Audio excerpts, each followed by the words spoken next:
foundation is focused not on buildings, but on people. What we fund is talent. And if you fund talent, you fund creativity. It's very simple. It's very vivid. A vital Greater Boston community. If we fund young, smart people who are ambitious and are at a point in their career where they can use the funding to do better, we're unleashing a huge amount of innovation, creativity, change, transformation. The Rappaport Foundation is a small foundation with an ambitious agenda. We focus on the Greater Boston region. We leverage talent in public policy, in state and local government. We leverage talent in medical research, particularly in neurologic disease and mental illness. And we also use our resources to fund prizes for young artists to recognize their work and hope they can flourish in the future.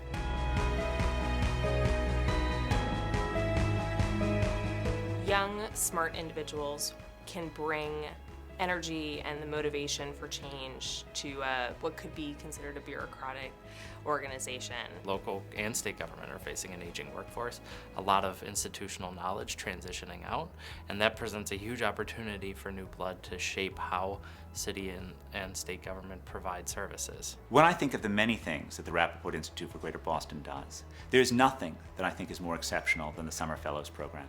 Here we take 12, 14, sometimes 16 students, master's students, graduate students a year, and we place them in fellowships in government around the Boston region. The expectation is that promising scholars, young students, emerging leaders, will be exposed to state or local government, will get the bug, will get inspired, will get excited about the possibilities of government, and then, after graduation, perhaps put in a year or 2 or 5, or a career. One of the great things about the Rappaport Fellowship, it lets you see the inside of working in government, lets you see if it's a place that you'd like to be, if it's a place where you feel like you can make an impact. For me, that was certainly true.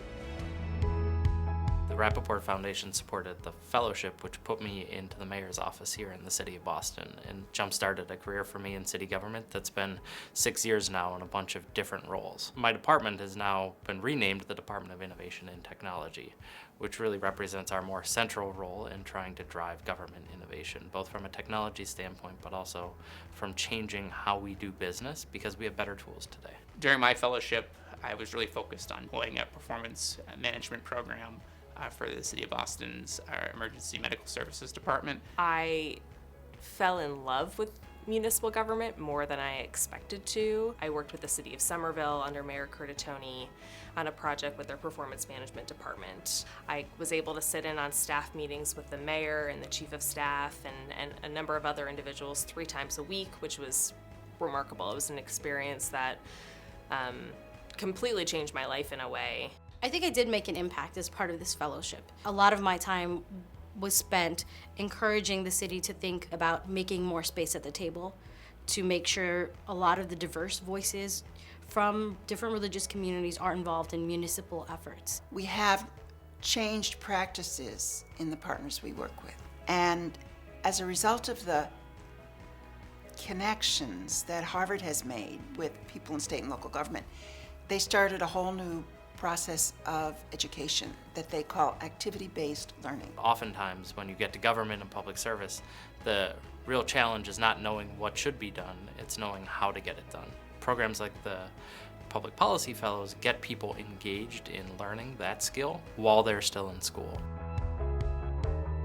One of the fundamental things that I've been concerned about is to create an environment of respect between politicians, government officials, and academics, students and younger people learning the opportunities that exist in public service, the opportunities that rather than complaining, they can change things, and that they really have to understand and have respect for politicians and what it is to be able to implement good public policy. Rappaport Public Policy Fellows, Law and Public Policy Fellows, and Rappaport Urban Scholars have gone on to hold positions of immense prestige and power in Massachusetts state government and in national government. Some of the people we fund do important work, and we see their names in the paper, and we're very proud of them. It really allowed me the opportunity to thrive at the Kennedy School and to take incredible classes that really translate into my job today. I hope that the Rappaport family and the Urban Scholars Program will continue, for the next generation of leaders who are coming up. And it's not just electeds, it's also just folks in the public sector who have a passion for service, who want to change the world, and that's what it's about.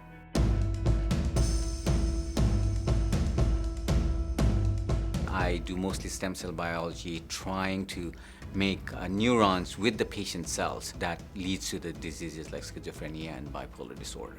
The impact that I hope to make in the narrow sense would be with patients with movement disorders and also psychiatric disorders, because it turns out that mood and movement are incredibly interconnected. My goal is to have computers doing the vast majority of the work in interpreting EEG data. When you're a young scientist and you have that insight and you have that vision, if you don't move forward and you have to go through a year of government to get that kind of funding, you lose the whole momentum.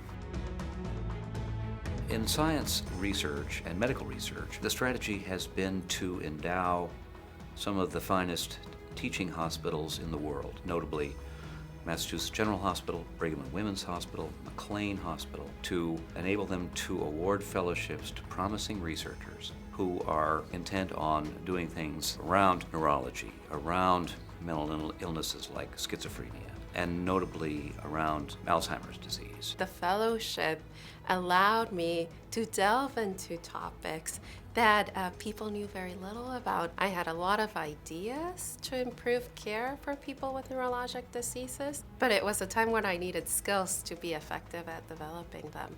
I was fortunate enough to receive the Rappaport Fellowship in 2000. It was at the very beginning of my efforts to become independent as an investigator, and it really created the sort of seeds for the field of research I'm still working on now. Now that there is less and less public funding for research, especially interdisciplinary research, it's great that individuals, private foundations are stepping in to fill that gap. It has resulted in their being able to take their research to the next level and to end up with multi-million-dollar grants from the government.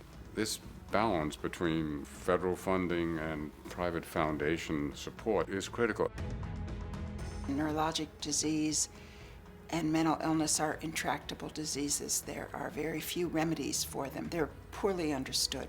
I believe that with the efforts of Cure Alzheimer's Fund and the researchers that we're working with, we have a good shot of ending Alzheimer's disease over the next 10 to 15 years.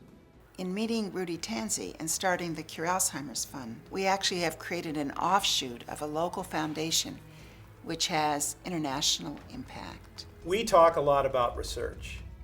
Our mission is research, to understand the disease and to stop it. We use a venture capital approach because my two partners are venture capitalists. We pick the best and brightest scientists to do the work. We're not inviting proposals from scientists, but we're seeking them out.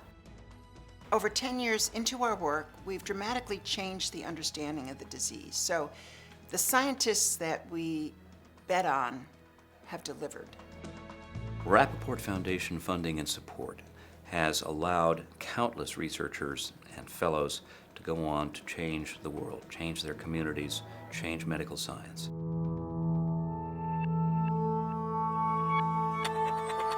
What is important for me is moving people to do something in the emotional realm, to give it the layers that it needs in order to have that interesting complexity. Ursula von Reidingsvard has been a very exciting recipient of our prize. Her career really took off in huge ways, and she's really recognized as the world talent that our museum partner thought she might be.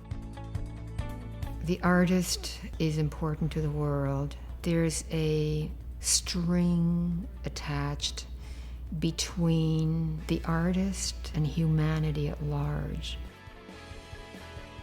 I received the Rappaport Prize in the year 2008, and as a result, I made a piece that I call the Right-Armed Bowl. I'm really happy for the possibility of being able to evolve and to make work that I need and want to make. The Rappaport Prize allowed me to take my work in a new direction, allowed me to take some risk with casting actually a very large-scale piece that at the time I probably would not have been able to do. It really opened a new door for my work. The artist on the whole has to live a life of such risk of not being able to survive, risk of not having an income, risk of not being able to find a job. The spaces that you need are way more than you can afford. Especially for the younger artists, it's not easy. We need so much, as much help as we can get. Oftentimes my work, because it's so massive in scale, takes a lot of funds, a lot of encouragement.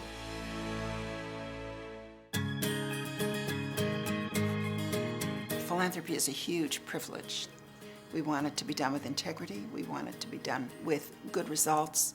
And it's why we partner with very highly reputable, established institutions like universities and a museum and hospitals. My hope is that the people who have been fellows, who have formed, in a sense, a network, and who consider themselves as Rappaport Fellows and prize winners, that they will continue to enrich each other's lives and share that network, and ultimately help assume some of the responsibility for carrying on the philanthropic work of the foundation. It's a real privilege and a pleasure for us to fund some of these people who will make a difference. And I have no idea what kind of better world they're going to create for us, but I know that they will get results that I will be proud of. The support of the Rappaport Foundation to emerging leaders has enabled them to accomplish tremendous things in public policy, in medical science, and in the arts. It is not much of a stretch to say that the world has changed because of these investments. All you can hope for is that you've had some positive impact on the world.